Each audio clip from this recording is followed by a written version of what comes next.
As a Christian, you need to know the difference between power and authority. Imagine a simple traffic officer at an intersection, and along comes a huge truck. Now, which one of them has power and which one of them has authority?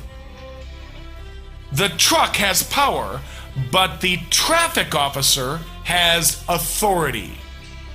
The officer's authority means that with one call, he can bring in all the power he needs. An armored vehicle, a SWAT team, snipers, troops, whatever is needed. Authority is greater than power. Though Satan may have some power in this world, Jesus gave us authority over his kingdom.